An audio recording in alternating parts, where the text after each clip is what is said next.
Welcome to the routing tutorial. In this tutorial, I just want to quickly go over how to route tracks, and we'll take a quick look at how we can use this to pan effects. Also, I want to take a quick look at routing a carrier and a modulator into a vocoder. So to start out with, routing is just taking a signal and directing it through a predetermined signal path instead of just straight through the master track.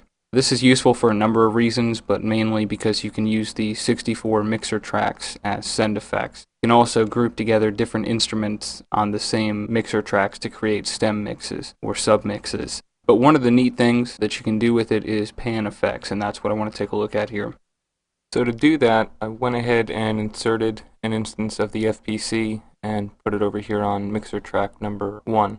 And then what we'll do is insert a distortion plugin on channel number 7 and a delay on channel 8.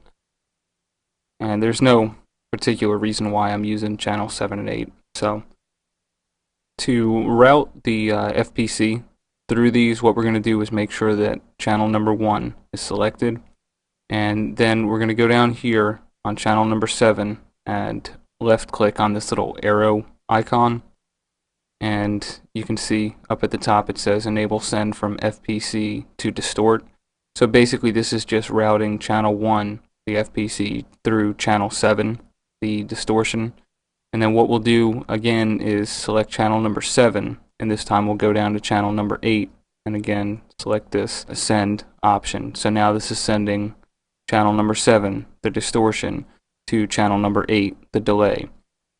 So as I play this example, I'll pan this delay around back and forth, and you'll see how it will send the delay to the left and right channels while keeping the distortion in the middle.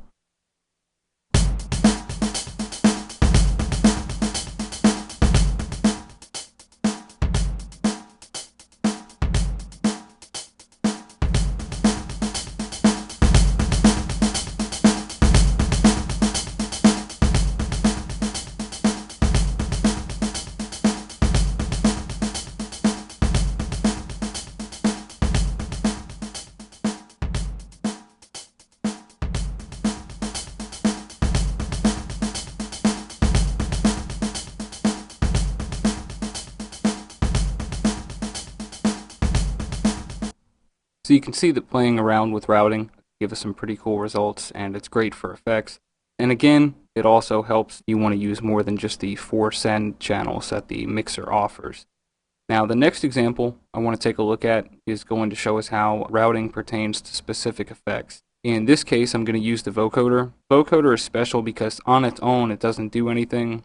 We need a carrier and a modulator source to be routed to it in order to get any kind of results. You can see some tips for working with this tool in the vocoder tutorial.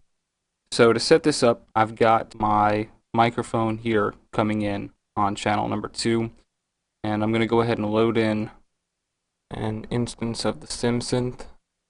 We'll just put this on the Polysynth Bright, and then we want to make sure that this is routed to track number 3. You can see that I've already got that labeled.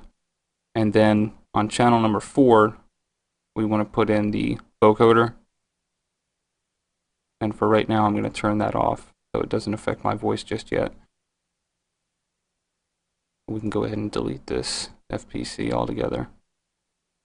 And I'll just draw out the notes here.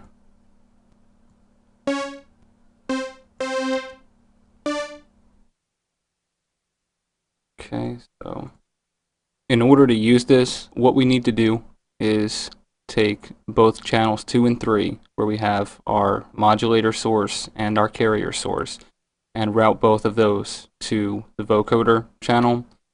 So again, we'll make sure in this case channel 3 is selected, and we'll take this little box down here, and then we'll do the same for number 2. Now we have both our carrier and our modulator being sent to the vocoder channel. And in order to use the vocoder the way that FL Studio has it set up is that the modulator source needs to be all the way to the left and the carrier needs to be all the way to the right. I'm going to go ahead and pan these. I should only be coming through the left speaker now.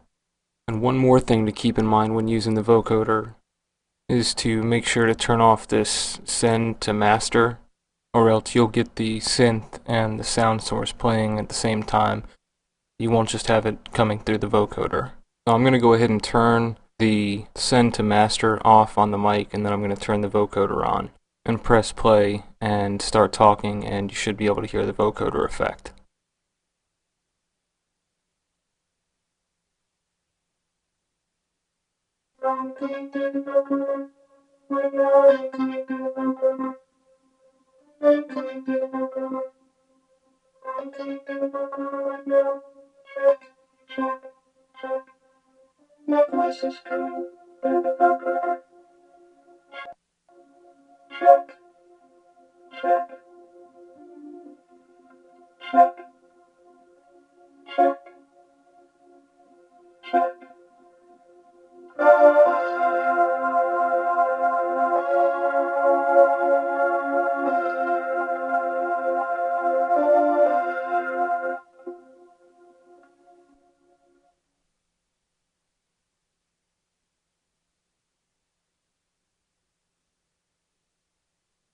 And then also, forgot I need to go ahead and Reset this, so coming back. So we just saw not only how to route the vocoder, but that some effects require specific routing in order to operate. Again, routing is very powerful and can save you space and time. One last thing to mention is to always label your tracks. It's important to do this, even though I don't always follow my own advice, because when you're routing, you can get lost easily, and if you're not paying attention, you can start getting tracks sent all over the place, and it's just easier if you label everything. But as always, I want to thank you again for watching, and I will see you in the next tutorial.